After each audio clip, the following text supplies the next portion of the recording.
ओम शांति। 14 जुलाई 2023 प्रातः मुरली। ओम शांति। बाप दादा मधुबन। आज प्यारे बाबा ने सुनाया, मीठे बच्चे याद रखो, हमारा बाप, टीचर और सतगुरु तीनों ही कंबाइंड है, तो भी खुशी का पारा चढ़ेगा, उनकी श्रीमत पर चलते रहेंगे। बाबा ने कहा, मीठे बच्चे याद रखो, हमारा बाप, टीचर और सद्गुरु तीनों ही कंबाइंड है, तो भी खुशी का पारा चढ़ेगा, उनकी श्रीमत पर चलते रहेंगे। प्रश्न बाबा ने किया, ब्राह्मणों का पहला लक्षण कौन सा है? किस बात में ब्राह्मणों को एक्सपर्ट बनना है? ब्राह्मणों का पहला लक्षण कौन सा है? किस बात में ब्राह्मणों को एक्सपर्ट बनना है? उत्तर में बाबा ने बताया, ब्राह्मणों का पहला लक्षण है पढ़ना और पढ़ाना। किसी पर भी ज्ञान का रंग चढ़ाने में बहुत एक्सपर्ट बनो। बाबा कहते, तुम्हारा रंग दूसरे पर चढ़े, पर दूसरे का रंग तुम पर नहीं चढ़े। प्रभु तेरे रंग में हम रंग गए ऐसे, हमें लगता है कि रहे तेरे संग सदा जैसे। भले कोई इंसल्ट करे, गाली दे, लेकिन कोशिश करके देखो तो उस पर असर जरूर होगा। पात्र देखकर दान देना है, अविनाशी धन भी व्यर्थ ना जाए, इसलिए बड़ी खबरदारी चाहिए। पैसा भी किसको संभाल से देना है। बाबा कहते, पैसा भी किसको संभाल करके देना है। गीत है, जो पिया के साथ है और उसी को ज्ञान की बरसात है। ओम शांति। गॉडली स्टूडेंट ने ये गीत सुना, तुम बच्चे ही गॉडली स्टूडेंट हो। ऐसे नहीं कि सभी स्कूलों में गॉडली स्टूडेंट होते, नहीं, वहाँ तो मनुष्य पढ़ाते हैं, सन्यासी भी शास्त्र सुनाते हैं। ज्ञान को वास्तव में कोई बरसात नहीं कहा जाता है, बरसात तो पानी की होती है, परंतु ये महिमा गाई हुई है कि क्योंकि परमपिता परमात्मा को ज्ञान सागर भी कहा गया है। बाप कहते हैं, मुझे ज्ञान सागर, नॉलेजफुल भी कहते हैं। नॉलेज को बरसात, पानी व अमृत नहीं कहा जाता।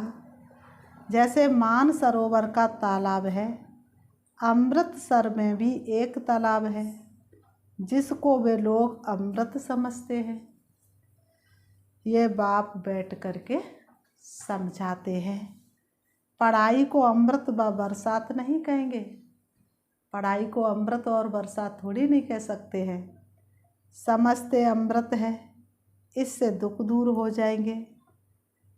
वास्तव में तो इस नॉलेज से तुम्हारे सब दुख दूर होते हैं। जीवन नैया पार लगा दे, साथी वो पतवार है। 21 जन्मों के लिए जो पिया के साथ है, उनके लिए ही ज्ञान की बरसात है। यहाँ ये बाप, टीचर, सतगुरु तीनों ही कंबाइंड है। ये एक बात भी बच्चे याद रखे तो खुशी का पारा चढ़ जाए। बाबा कहते हैं, ये एक बात भी अगर बच्चे याद रखे तो खुशी का पारा चढ़े, परंतु माया घड़ी घड़ी भुला देती है। माया इतनी ठगनी है। यहाँ तो तुम बच्चे चलते हो श्रीमत पर, श्रीमत से तुम श्रेष्ठ बनते हो। भगवान है ऊंचे ते ऊंचा बाप, ऊंचे ते ऊंच बाप की पढ़ाई से ही ऊंचे ते ऊंच बन सकते हैं, और कोई ऊंचे से ऊंचा बना नहीं सकता। किसी मनुष्य की क्या ताकत। अब जो पिया के सन्मुख है, सब स्टूडेंट है, यहाँ बैठेंगे, पढ़कर फिर अपने घर जाना है।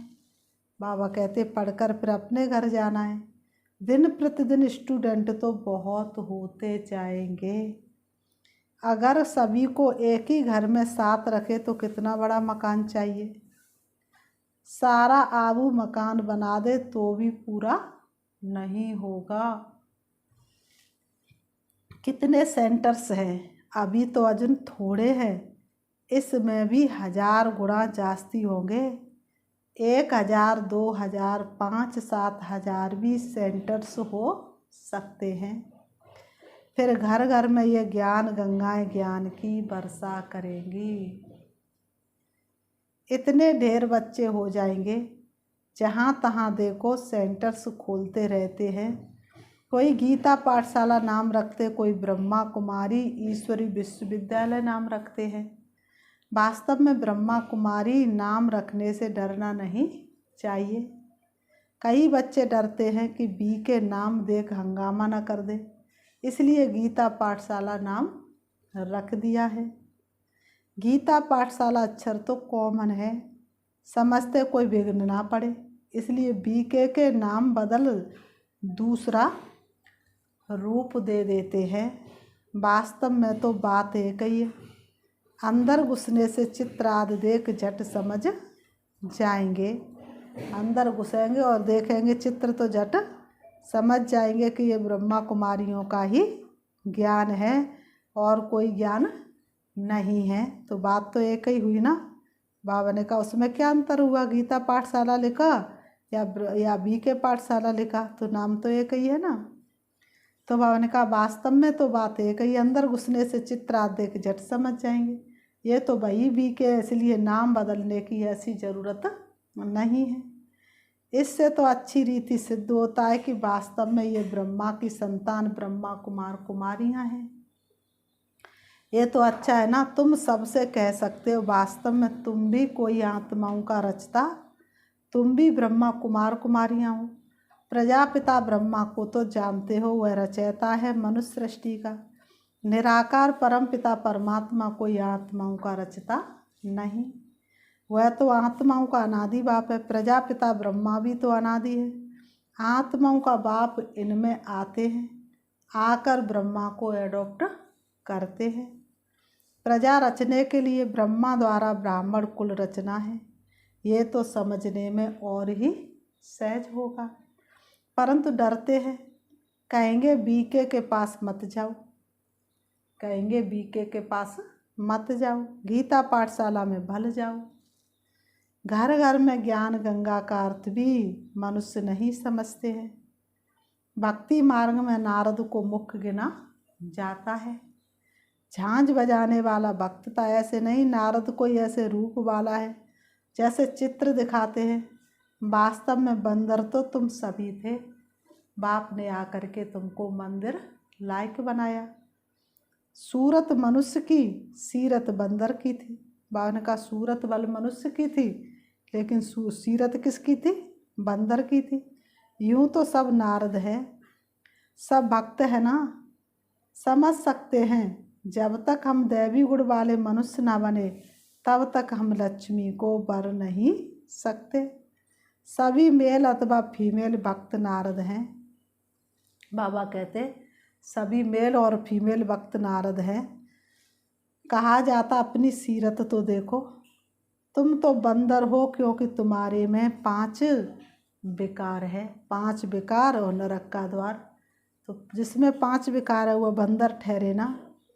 इसलिए लक्ष्मी को क्या नहीं कर सकते, इसलिए लक्ष्मी को वर नहीं सकेंगे। बाबा कहते सारी यहाँ की बात है। बाबा ने समझाया है कि सभी दुशासन अथवा दुर्योधन हैं। द्रौपदियों के चीर हरते हैं, इसलिए माताएं पुकारती हैं हमको नगन होने से बचाओ, रक्षा करो। कन्याएं कहती हैं लाज रखो गिरधारी, नाम तो बहुत रख दिए हैं। मनुष्यों का बुद्धियोग चला जाता है श्री कृष्ण की तरफ, परंतु किसी भी देहधारी को याद करने से विक्रम विनाश नहीं हो सकते। कितना भी किसी देहधारी को याद करो, सिर उतार के रख दो उसके सामने, तो भी तुम्हारे विक्रम विनाश नहीं हो सकते। सिर्फ चाहते हैं साक्षात्कार हो, अच्छा साक्षात्कार हो जाए, परंतु मनुष्य से देवता बनने की नॉलेज तो मिल ना सके। जब ब्राह्मण बने और ज्ञान को समझे तब देवता बन सके। ब्राह्मण बनने से भक्ति छूट जाती है। पहले 1 हफ्ता इसमें देने से हम मनुष्य को मंदिर लायक बना सकते हैं, परंतु टाइम तो लगता है। ये तो बरोबर है तुम बाप के साथ हो, बाबा के पास आते हो फिर जाते हो तो कितना दिल अंदर दुख होता है। मधुबन में जाते और फिर लौटते तो कितना अंदर दिल दुख होता है। लेकिन सब तो साथ में नहीं रह सकेंगे, ये हो ना सके। कोई कहाँ से भाग आते हैं। गोपियों को दिखाते हैं ना, कोई कहाँ से। ये रस्म यहाँ की है। साधु संत आदि पास तो ढेर जाकर इकट्ठे होते हैं, कोई भी किसको मना नहीं करते। यहाँ तो पवित्र बनने की बात आती है इसलिए रोकते हैं। सन्यासियों में तो सिर्फ मेल से घर बार छोड़ चले जाते हैं। यहाँ तो कुमारियाँ माताएं सभी हैं। कन्याओं को माँ बाप डॉक्टर आदि कहते, शादी नहीं करेंगी तो बीमार हो जाएंगी। उनको समझाना चाहिए, अरे सन्यासी कितने बनते हैं, बहुत छोटे छोटे ब्रह्मचारी वहाँ रहते हैं, फिर वह ब्रह्मचारी तो कभी बीमार नहीं होते, तो हम बीमार कैसे होंगे। बाबा के बनने के बाद तो बीमारी आ ही नहीं सकती, ये तो गारंटी है। डॉक्टरों का भी डॉक्टर हमारे साथ है, यहाँ क्यों बीमार होंगे। शादी बिगड़ तो ढेर रहते हैं। सन्यासियों के ऊपर भी कोई केस कर ना सके, कभी कोई स्त्री उनसे घर खर्च नहीं मांगती है, वह तो भाग जाते हैं। स्त्री खर्च कहाँ से लाए, फिर आसपास वाले लोग उनको संभाल लेते हैं। गरीब जास्ती भागते हैं, दुखी होते तो फिर वैराग्य आता है। तुम भले दुखी थे परंतु वह वैराग्य की बात नहीं। तुमको तो पहले हथेली पर बेस्त दिखाया जाता है। पवित्र बनने बगैर वैकुंठ कैसे जा सकेंगे। जब तक पवित्र नहीं बने तब तक वैकुंठ कैसे जा सकेंगे। बहादुर बनना चाहिए, इसलिए ही शिव शक्ति सेना नाम है। शिव बाबा 7 योग लगाने से शक्ति मिलती है। ज्ञान की धारणा होने के बाद फिर समर्पण होना है। ज्ञान की पूरी जब तक धारणा ना हो तो समर्पण होने से फायदा क्या। तो ज्ञान की पूरी धारणा हो, बाप में पूरा निश्चय हो, तब समर्पण होना है। ज्ञान की धारणा नहीं होगी, नष्टो मोह नहीं होंगे तो माया आकर फतकाएगी, देह अभिमान में लाएगी। शादी करने की दिल होगी तो फिर सारा ब्रह्मा कुमारियों का नाम बदनाम होता है। पहले नष्टो मुआ बनना पड़े। तुम लोग इतने भट्टी में रहे तो भी कितने नष्टो मुआ नहीं बने, याद आती रही। यहाँ से गए, मित्र संबंधियों का मोह देखा और लट्टू हो बैठ गए। मोह ने क्या किया, घेर लिया। ये भी ड्रामा की भाभी। अभी भी बाप कहते पहले पहले तो नष्टो मुआ बनो, एक मोस्ट बिलबैड बाप के बन जाओ। कुछ भी हो जाए हम तो बाप की ही सर्विस पर रहेंगे। कुछ भी हो जाए हम तो बाबा तुम्हारी सर्विस पर ही रहेंगे, तुम्हारी सेवा तुम्हारी सर्विस छोड़ नहीं सकते। कहा जाता है ना, चढ़े तो चाके बैकुंठ, रस गिरे तो चकनाचूर। ऐसे नहीं कि छोड़कर आ जाए फिर मोह सताए। ऐसे नहीं घर बार छोड़ कर के सेंटर पर आए और फिर रोज डेली भागने लगे तो फिर बाबा का घर बदनाम होने से पाप का बोझा सिर पर बहुत चढ़ जाता है। फिर मोह सताए। ऐसे बहुत सन्यासी लोग जाकर फिर वापस लौट आते हैं। सन्यासी घर में वापस आए तो आसपास वाले निरादर करते हैं, समझते ये काम के लिए भागा है। यहाँ भी समझा जाता ये पूरा नष्टो मुआ नहीं बना था, इसलिए क्या किया, इसलिए वापस लौट गया। तो बाबा ने कहा बेकारों ने घेर लिया, घर जाते ही क्या होंगे, बाप के घर से गए, घर जाते ही क्या होंगे, बेकार घेर लेंगे। बाबा के पास कोई खान पान की तकलीफ नहीं है। भगवान के घर में कोई खान पीन पहनने ओढ़ने की कमी है क्या। शुरू से लेकर कितनी संभाल करते आए हैं। गरीब साहूकार एक समान है। बाबा के घर में गरीब और साहूकार एक समान है। भगवान के घर में न जाति वाति का भेद होता है और ना ही गरीब अमीर का, न पढ़ाई लिखाई का भेद होता है।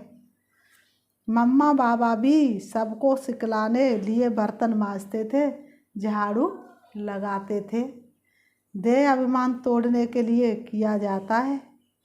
बाबा कहते सन्यासी भी ऐसे कराते, कोई बड़ा आदमी होगा तो उनसे लकड़ी और आदि कटाएंगे। देह अभिमान तोड़ने के लिए यहाँ तो बड़ी भारी मिल्कियत मिलती है। 1 सेकंड में 21 जन्म की बादशाही।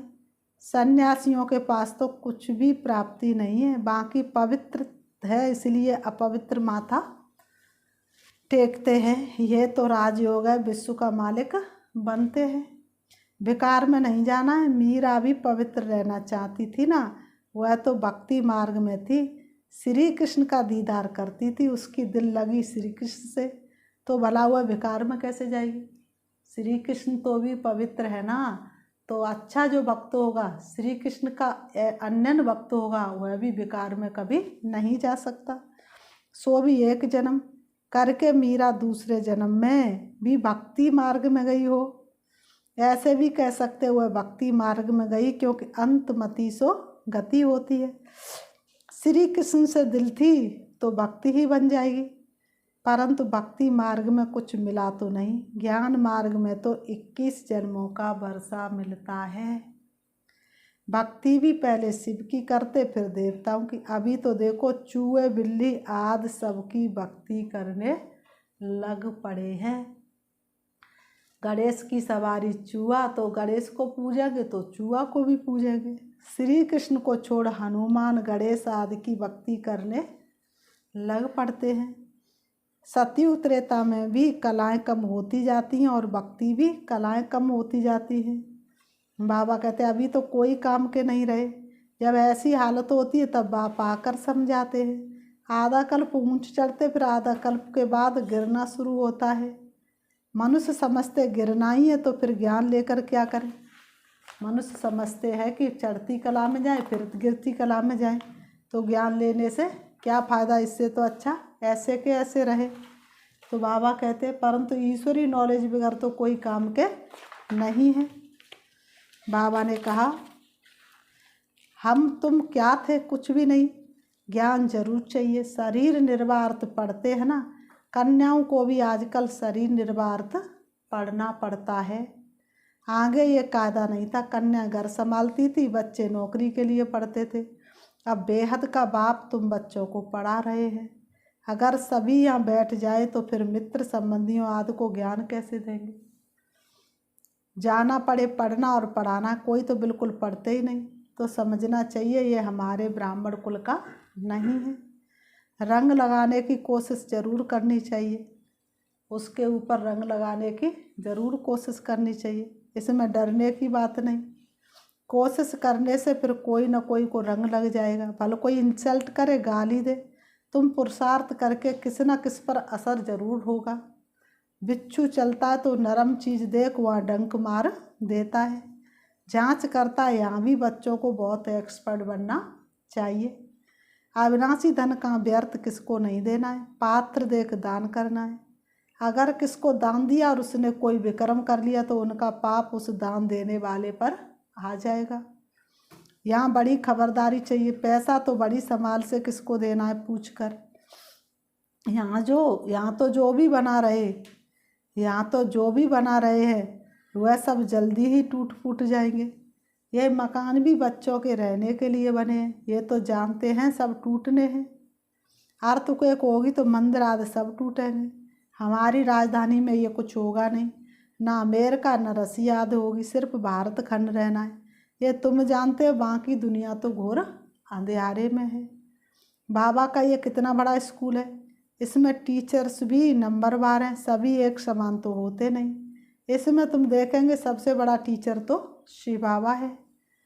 फिर यह है ब्रह्मपुत्रा नदी, कहते भी है तुम्हें माता, तो ये माता ठहरी ना, फिर सरस्वती का भी नाम है। ब्रह्मा की राशि पर ब्रह्मपुत्रा नाम ठीक है, दिखाते भी हैं। सागर और ब्रह्मपुत्रा नदी का मेला होता है। यहाँ फिर आत्मा परमात्मा का ये मेला है। इसका ही यादगार भक्ति मार्ग में गाया जाता है। फिर बाबा ने कहा, अच्छा मीठे मीठे सिकीलते बच्चों प्रति माता पिता बाप दादा का याद प्यार और गुड मॉर्निंग। रूहानी बाप की रूहानी बच्चों को नमस्ते।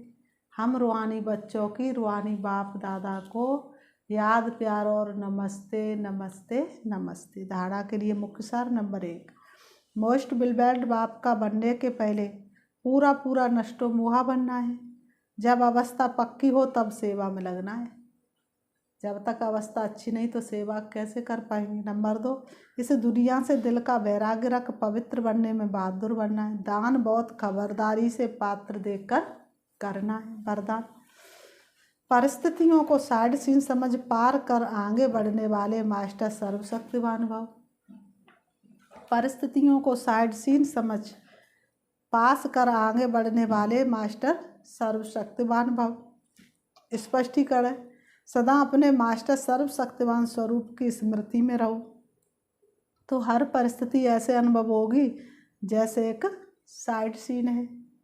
परिस्थिति समझने से घबरा जाते, लेकिन साइड सीन अर्थात रास्ते के नज़ारे समझेंगे तो सहज पार कर लेंगे। क्योंकि नज़ारों को देख खुशी होती है, घबराते नहीं। विघ्न नहीं है, लेकिन आगे बढ़ने का साधन है। परीक्षा से क्लास आगे बढ़ता है, इसलिए कभी कोई बात में रुको नहीं। सदा मास्टर सर्वशक्तिवान हूँ इस स्मृति से उड़ती कला का अनुभव करते रहो। स्लोगन, ऐसे सहज योगी बनो जो आपको देखने से ही दूसरे का योग लग जाए। ऐसे सहज योगी बनो जो आपको देखने से ही दूसरे का योग लग जाए। अच्छा, ओम शांति। अभी हम बाबा को याद करते हैं। चारों तरफ से मन को हटाएंगे, सारे जीवन की व्यर्थ बातों को बुद्धि से डिलीट करेंगे, अपने आप को चिंतन देंगे। मेरा नया जन्म है, मैं ब्राह्मण हूँ, मैं ब्राह्मण पद्मा पदम भाग्यशाली हूँ। मेरे जैसा भाग्यशाली दुनिया में कोई नहीं हो सकता। मैं सर्वश्रेष्ठ ब्राह्मण कुलभूषण हूँ। मैं भगवान के घर का श्रृंगार हूँ। मैं मन बुद्धि से संपूर्ण समर्पित हूँ। संपूर्ण धारणाओं में परिपक्व हूँ। इसलिए मेरा एक एक सेकंड बाप की सेवा में लगता है। मेरा जन्म ही भगवान के कार्य के लिए हुआ है। मैं परमात्म यज्ञ की सहयोगी आत्मा हूँ। सारा यज्ञ कारोबार मेरे सामने है। मैं ऑलराउंडर सेवाधारी हूँ। मैं पद्मा पदम भाग्यशाली हूँ। स्वयं भगवान ने अपने कार्य को पूरा करने के निमित्त मुझे चुना। कोटों में से कोई आत्मा हूँ जो स्वयं भगवान की दृष्टि मेरे ऊपर पड़ी। भला इससे ज़्यादा भाग्य और क्या होगा। मैं धन्य धन्य हो गई बाबा, आपका हाथ और साथ पा करके। मैं किन शब्दों में आपका वर्णन करूं। आपने जो दिया वह दुनिया में कोई दे नहीं सका। आप जो देते हैं बाबा वह कोई दे नहीं सकता। मैं किन शब्दों में आपका गुणगान करूं। आप ऊंचे से ऊंच हो, महान से महान। आपको पाकर मेरी एक एक श्वास आपकी याद में ही चलती है। वास्तव में मैं पद्मा पदम भाग्यशाली आत्मा हूँ। मेरे चारों तरफ का वातावरण बहुत शक्तिशाली है। जिधर भी मेरी दृष्टि जाती है वह आत्मा बाप की बनके बाप का गुणगान करती है। मैं बाप की सेवा के निमित्त हूँ। ओम शांति।